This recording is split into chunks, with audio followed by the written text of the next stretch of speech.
Hi all. So in this video we will look at how to basically get the data type of all the attributes within a data frame. Again, we will be using the medical expenditure data set, and along with ECDAT I would also like to load dplyr. So we'll quickly do that and we will look at the first few records of the data set. Okay, now let's say if my attribute is medical. So I know that if I do a class of this particular attribute or a variable, I will get numeric data type. Now, can I devise an automated system or an automated method by which I can do the same thing across all the variables and I can get the summary in a data frame? I think we would be able to leverage sapply here. So let's do this thing. So I do an sapply. Okay, my list or the vector through which I want to iterate is the column names of the data frame, and then what will be my function. It will be a very simple function which will just take the column name and then it will return the class.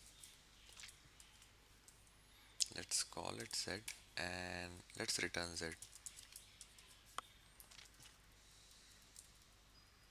If I run this, see, I am getting a named vector where for each name of the vector I am basically getting the corresponding data type as well.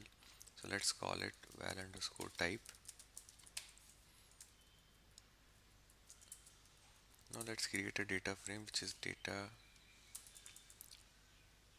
dtype.df, which is nothing but a data frame where features is equal to call names of df and the corresponding data type will be equal to val type.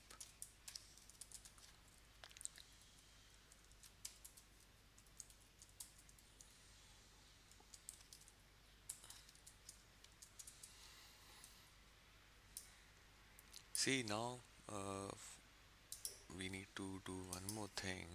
So we need to remove the rows now of this.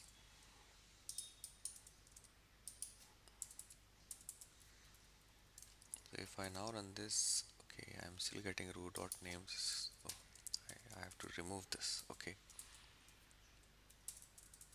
So if I now look at the corresponding dtype.df, it gives me features and the corresponding dtype or data type. Uh, if I just do a head of df simply, I can see that there are certain attributes such as idp.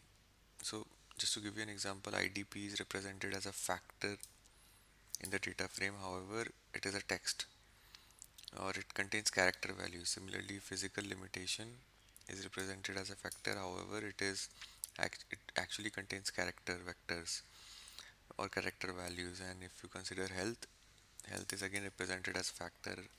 However, it represent character values. So in the next video we will look at how to change these values to a character vector.